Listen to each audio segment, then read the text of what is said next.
siiraga kibirka waa lagu kufay caanka ahaana waa halku ka bilaabayaba afxakame karkabadii u ay iyo kulaylkii ka dambeeyay caluu yiri intuu ka guursaday kii kalena kaal weyn u tumay karina waabaye ragow kibirka waa lagu kufaa ee ka hal ogaad afxakame gabadha jidka u galay niman dirdireynayay cali duulan inuu gabadha soo dhacsado gabya aha iyaguna maxay leeyihiin geel waa la kala xoogi jiray oo xubin rag weeyaan waxaniya go'ay naag ninkii laga xareysta waragii isku dirdirayay gabadhaas tafadhiig bay la baxday labadii rag isku rogmadeen bari dambe de rag kala gabadhii guursaday oo mar dambe guursaday waxa ka caan oo bugaag badan iyo taariikh badan gashay waa sababaha dumarku colaada Soomaalida ay kaalinta kaga jireen ceelka jiray oo la isku maandhaafi jiray silsilada dheer ee aad maqashay marka dadku u yaqaan qaarkii guba waxay ka kacday cali dhuuxo halka luntay wada ku soo daayay ceelka leeda danoodo hara ah dabadna niman joogay baa ka celiyay hashi biyihii warasha biyaha igu sii daayay may baa la yiri waka gabyay ilaa cagtay cabmuud la isu diid ceelkii reer dalale haday curaadadii nool yihiin wad cab ilaahay rag maanta ku caawima laha ciida hoos mare ee ayniga hartiba leedahay caraqda foofuuso marka damar wax gabayga dheertiranaya doqonkii ogaadeen haadula laga qaadi qabaanu soo jawaabayay xagga salaan carabi ka galayay niman badan oo kale galayaan silsilada dheer ay noqonayso yowle ceelka caynaba oo ahaa ceelasha qadiimka ah ee jeer lagu hirdabi jiray waka isaguna ka gabyay muddo aan yarayn yaa nugaal muran ka taagnaayay qolaba qola maaganayd inay muqulshaane qolon baa mahoobi lahayd maaxda caynaba ceelashu waxay ahayn had jeer meelaha iyaduna ay ka kacdo mushkiladu daaqa iyagana ka kici jirtay oo geedaha marka la isku soo hayaamo oo la isu diido ayaa iyaguna sabab jiray laba reer Hargeysa oo beesh degmada Salaxlaya ayaa saasoo kale la isugu diiday dabeetana dagaal baa dhacay kan baa gabyaya ciisaciga la leeyahdo waati qormada noo mideen qariyay doogiye waati halaan meesha qaban nagula qaybteena annaka ma qamaadine markaan u qabtay gaashaanka qodkaan riday miya ciisa dhamal qaadan kari waay ma hadda qalbigu diidaya qofka dami waay wadaaqa sida dagaalku soo wajir maganta ahay qodobka ugu culus ee xasaasiga reerka maganta laga qaado ama ninka magantiisa loo dhaafa wuxuu ahaan jiray nin gabadhii guur beeshay oo takooran oo ceeb weyn ay ku dhacday magantu afar xaalay ahayd oo waxay ahayd magan kula taala magan kula joogta magan kugu soo socota iyo magan kaasi socota magantu afartaas ay ahayd magan kula taala dawaanin ama inaan ka qaba ama si uun marka kula yaalo oo duruuf meesha keentay magan kula joogtaana dawaa mid marka kula joogta ta kugu soo socota ama kaasi socotana waa xuduudaadii inta ay ku jirtay ama mar haday soo socoto xuduudaadii ay soo gashay ama aad amba bixiso xuduudaadii wali aanay ka bixin hadii lagu gacan dhaafo maganta ee badacday waxa lagu maamaaho magana tolka kula bixin iyo martiyaan xaaskaagu kula soorin midna uma taakish lillahi abdullahi nigba isaguna tilmaamaya hadii maganta laga qaadana waxba ku harin manna kalaba waa loo samraa way ku soo mariyay ninkii maganta ka dhacay sidii mawdka ku yimi maganta yana ahay utunta iyo godobta la isku daba socdaa sabab jiray colaada Soomaalida beel baan laga dilayaa beeshii maglama siin manay samrin dabeetana maalinta dambe iyaguna helayaan nin culus oo beeshii kamid ah dilaya war ninkeena yaa u dhigma ninka dilay uma dhigme reerka ayaa laga dilaa dabeetana nin reerkaba ka dhaqaaqayay ama suldaana ama aftahana ama gabyaaya ama maalqabeena oo reerkii ninka isha lagu hayay ay dilayaan ama nin qurba dili maayaan rag dhowraho baadi doona ama geel wada ama ceel ay ka heleen oo 3 ama 4 nina ay dilayaan ama nin qura ka maqnaa beeshanayda ay dhowr noo kale iyaga ka dileeno way soo duulaysaa dabeetana dagaal baa dhacay Ismaaciil Mire mar labaad waa kan inaan aabihii la dilay isagoo guubaabinaya leh inaan yow ilmaygaga timi aragtidaadii iyo abtirsiima reer Cali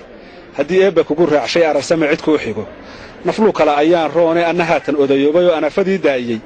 alla igu og ee inaan aabaha cidi u aaray sabab yara ka ahay taas waynu dul marmaraynaa suugaanta ka ahayd iyana qayb colaadaha Soomaalida sheekadii caanka ahayd nimankii baxawaadle ee ogaadeen markii mataan ciideed ninkii la oran jiray Kibraaniga ahaa la dilay ninkii Cali dhan la oran jiray dilay waati la isku yaacay dabeetana qoladii mataan ciideed ka dhashay ku yiri 100 halaad ma qura qaadan mayno wax la rogrogaba wax la laba magood ninka laga bixiyo 200 halaad baa laga bixiyo waa lagu kala tagay oo arintii waa lagu kala samrayo dee reeri was dhex degeen nin la yiraahdo inuu dubbo oo cadan jooga lagu yiri war gabayna ma taqaanin iyo dabeetana gabay buu tiriyay uu tilmaamayo arrintii mataan iyo markii baxawaadle gardoor ina dubbe waa mar nin gabay xoogna waa loonan jiray gabaygaas uu tiriyay gardoor nimanka tagayo fariin gaaban iga geeya nimanba mataan gowracaan geed xaraar bixindhe gay lagu nastaabo aha geeday jabiyeen ma gaadina gadiid maalina loo gudoonsaday garka ciida waxa loogu daray tala ay gooyeen goblayay muxuu xuseen xagar gool u qalan waay galin laguma dhaamay muxuu gaas u bixin waay ama galin lagama roonay muxuu gaas u bixin waay gabayga baa nimankii safraha qaadeen oo gardoor baa la tagay makhaayadaha lagu shubay oo nimankii ninka laga dilay baa gabayga taabtay dabeetana maanta iyadoo la shirayo oo ninka caaladhan ee mataan ciideed wax laga saaray geed jiridiisa ugu fadhiyo yaa cabdi dheer oo ay mataan walaalahaayeen intuu waran weyn oo kaala soo qaaday kiina dubaan nagu kashifay kooskii cadan weyn hadalkiina soo wada kariyo kuna yiri yeel waa ku shalwiy arrinta halkaas mar labaad dacayda kala baxda laba beelood oo tog dheer degan oo xurguf dhex martay oo labadii salaan heshiisiinayay Axmed Farax iyo reer Daahir oo inta colaadi dhacday geela la kala qaaday laakiin marka arrintu iska degan tahay ayaa ciyaar la isugu yimid inaan baa heestay oo waxay tiri qaanbil saleebaan qowlay heshiisiin ninka qalay qab weyna walaana ma taqaaniyo kibraan aabay tiri ninka aan ogaa geelisi dadka qaaday ajiibsana inaan kala jawaabto oo tiri qaanbil saleebaan qowlay heshiisiin waxa qalay nin qola adag oo qudhisaaba looga baqaya inuu isaga badilo heestii waa lagu kala dareeray halkiiba colaadi ay dacada kala baxday suugaantu waa sida u sababi jirtay colaada mala waa ugu dambeeyay kibirka ayaa isaguna sababi jiray shakadii caanka ahayd ee qabaalka nimankii reer cali gari dhex martay kibir baa sababay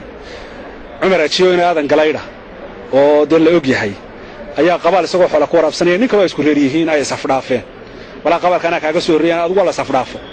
ninkii kale waran uu sitay buu qabaalkii galiyo guntu ka dalooliyay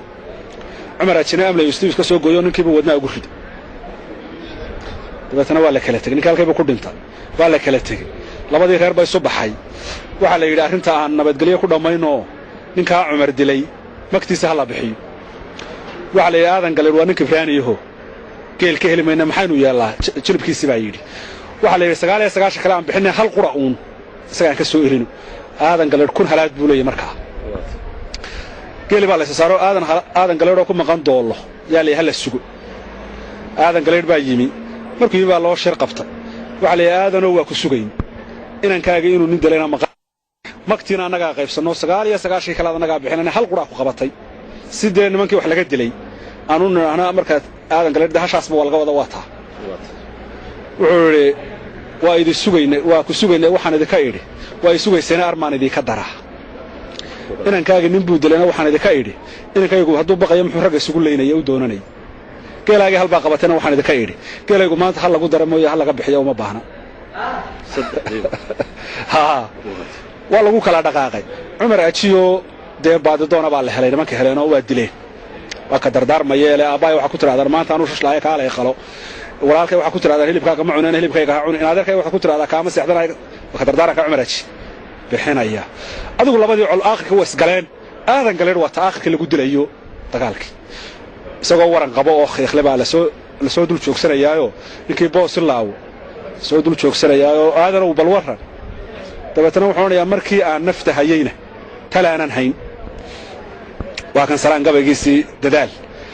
وليه رجع على جريس وجود درهاد دي يلا يستاني دربا ورنك ويسوق دخصده دوحنا مرنا هو الدوري بوه الله يديروا لها يعني وياذا بدبتها فديدي قال لنا عليها كدب سدد دبولون يدقل دنابدي يلا دكنادي قبال كنا ninkii dumiyay qoodaya dabku aadan shiday ina galay durugsigii eediyay dambarkeeda dhaxal xaajadu doortay reer goorode nin dardaarankii Umar Haya mudanihii daayanimo yahay tolema waa dugsi ee dunida jeedash Ismaaciil Mirna waa kale kunka reer Cali Gari ee ka wiiskaga siiyay ka sii waayo wuxuu waa qabaal waana kabata mar kalena waa kale kalaamku lahaa ina galay kooxay gadaalkii kaarkuba ma joogan hadii uu keeno tuludi balacad kaliya kuma jiraan kii uu qursaday ragow kibirka wala uu kufaaka halowga ereygan u baadbatana ka haray qabaalku tultulis lahaaye oo ka tagid lahaaye ereyga mahmahada ba ka haray kibir bayahay la isku dilay nimankii reer suguleeyaguna colaadu dhex martay xirsi amaan inkastoo